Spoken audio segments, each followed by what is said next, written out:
Muammar Gaddafi's story begins not in a palace, but in the vast, arid expanse of the Libyan desert near Sirte. Born in 1942 to a poor Bedouin family, his early life was shaped by the harsh realities of nomadic existence and the lingering influence of Italian colonial rule. He grew up listening to the powerful radio broadcasts of Egypt's Gamal Abdel Nasser, whose impassioned calls for Arab nationalism and unity resonated deeply with the young Gaddafi. This potent mix of anti-colonial sentiment and pan-Arab idealism ignited a fire within him, setting him on a path that would irrevocably alter the course of his nation's history. He dreamed of a Libya free from foreign kings and Western influence, a vision he would pursue with single-minded determination. His ambition led him to the military, a common route for politically minded young men in the region seeking to enact change. At the Royal Military Academy in Benghazi, he wasn't just learning tactics and strategy, he was quietly building a network of like-minded junior officers who shared his revolutionary zeal. They were all young, idealistic, and deeply frustrated with the monarchy of King Idris I, which they viewed as corrupt, inept, and far too accommodating to Western oil interests. For years they plotted in secret, waiting for the opportune moment to strike, their shared discontent forging a powerful and unbreakable bond that would soon propel them to the center of power. That moment arrived on September 1, 1969. While King Idris was abroad in Turkey for medical treatment, Gaddafi, at the remarkably young age of 27, executed his plan. Leading his Free Officers movement, he orchestrated a swift and bloodless coup, seizing control of the country with almost no resistance. He immediately abolished the monarchy and proclaimed the new Libyan Arab Republic. Refusing traditional titles like president, he styled himself the brother leader and guide of the revolution, projecting an image of a humble servant of the people, even as he consolidated absolute authority into his own hands, a paradox that would define his entire rule. The new leader quickly began to implement his vision for Libya, a nation he believed had been held back for far too long. He nationalized the country's vast oil reserves, using the newfound wealth to fund ambitious social programs and infrastructure projects that would dramatically transform the lives of ordinary Libyans. He expelled the remaining American and British military bases, a symbolic act that declared Libya's newfound independence from foreign powers. In these early heady days, Gaddafi was seen by many, both at home and across the Arab world, as a charismatic and heroic figure, a modern revolutionary who had dared to challenge the established global order. To codify his unique political philosophy, Gaddafi penned The Green Book, a short but dense volume published in the late 1970s. This text was presented as the ultimate solution to the problems of governance, a third universal theory that rejected the perceived failings of both Western capitalism and Soviet communism. It was a bizarre and often contradictory blend of Islamic socialism, direct democracy, and Arab nationalism. The book became the cornerstone of Libyan society, its teachings made mandatory in schools, and its slogans plastered on billboards across the country. It was Gaddafi's personal manifesto, a guide for a new way of life that placed him, its author, at the center of all things. Central to the Green Book's ideology was the concept of the Jamahiriya, which translates to state of the masses.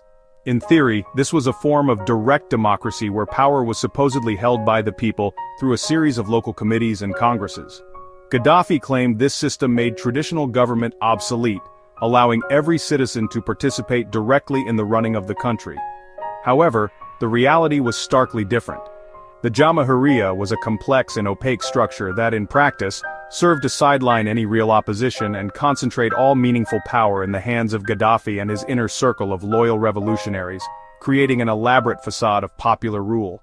Under his 4-decade-long rule, Libya did witness some remarkable improvements, funded almost entirely by its immense oil wealth.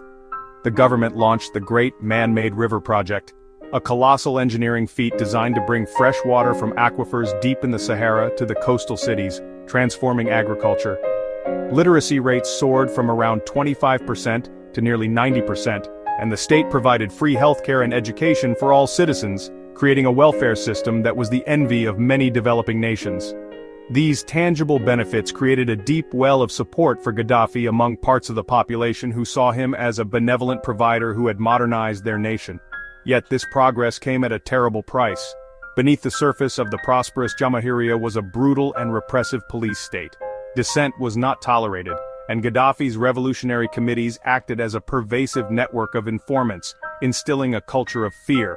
Political opponents, real or imagined, were ruthlessly persecuted, often disappearing into notorious prisons like Abu Salim in Tripoli, a place synonymous with torture and extrajudicial killings. Freedom of speech, assembly, and the press were non-existent. Gaddafi maintained his grip on power through a mixture of populist generosity and terrifying systematic violence against anyone who dared to question his authority. Gaddafi's revolutionary ambitions were not confined to Libya's borders. He saw himself as a leader of the developing world, funding and arming a wide array of militant groups and revolutionary movements across the globe, from the IRA in Ireland to factions in the Philippines. This support for groups branded as terrorists by the West, combined with his fiery anti-imperialist rhetoric, quickly earned him a reputation as a dangerous rogue. By the 1980s, Libya was increasingly isolated, viewed by the United States and Europe not as a revolutionary state, but as a state sponsor of international terrorism, a perception that would lead to devastating consequences for his country and his regime. This status as an international pariah was cemented by two horrific acts of aviation terrorism. In 1988, Pan Am Flight 103 exploded over the town of Lockerbie, Scotland, killing all 259 people on board and 11 more on the ground. Just a year later, UTA Flight 772 was destroyed by a bomb over the Niger Desert, killing 170 people. Investigations by Western intelligence agencies pointed directly to Libyan agents acting on orders from Tripoli. When Gaddafi refused to hand over the suspects, the United Nations responded by imposing crippling economic and diplomatic sanctions, turning Libya into a veritable prison, cut off from much of the outside world. The long years of sanctions took a heavy toll on the Libyan economy and its people. Yet Gaddafi's personal style remained as flamboyant and eccentric as ever, a deliberate performance for the world stage.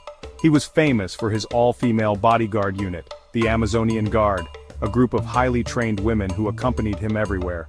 On his rare trips abroad, he would shun hotels, insisting on pitching a lavish, traditional Bedouin tent on the grounds of palaces in Paris or Rome. His ever-changing wardrobe of colorful robes and military-style uniforms was a spectacle in itself, projecting an image of an unpredictable and powerful desert chieftain who played by his own rules. In the early 2000s, seeking an end to the sanctions, Gaddafi began a surprising pivot towards reconciliation with the West. He accepted responsibility for the Lockerbie bombing, paid compensation to the victims' families, and publicly renounced weapons of mass destruction. This move was cautiously welcomed, leading to his diplomatic rehabilitation.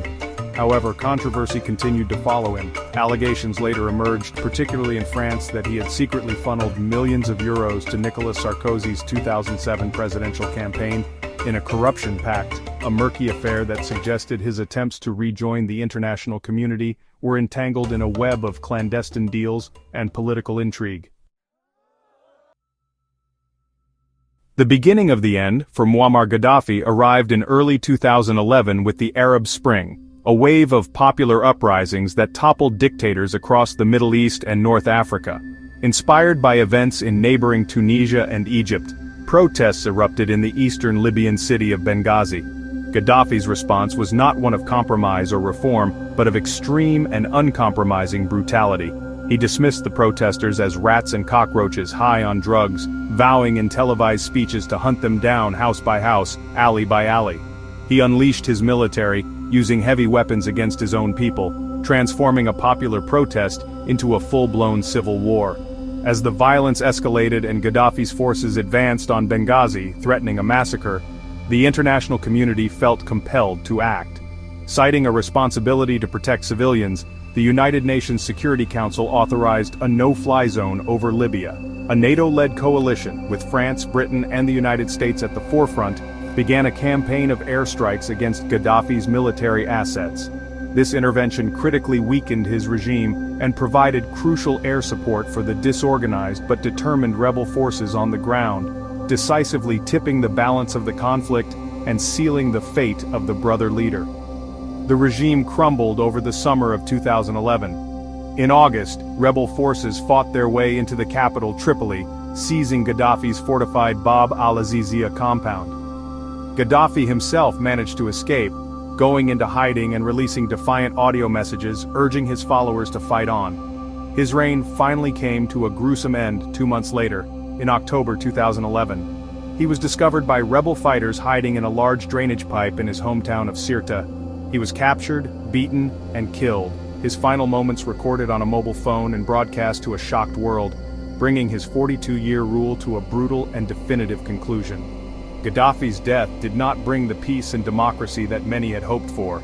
Instead, it created a power vacuum that plunged Libya into a prolonged period of chaos and civil war. Rival militias and regional factions, once united against him, turned their guns on each other, carving the country into a patchwork of competing fiefdoms. More than a decade after his fall, Libya remains deeply fractured, a testament to a leader who built a state so completely around his own personality that it could not survive without him. The story of Gaddafi's rise and fall serves as a powerful and enduring lesson on the volatile mix of populism, oil wealth, and autocracy.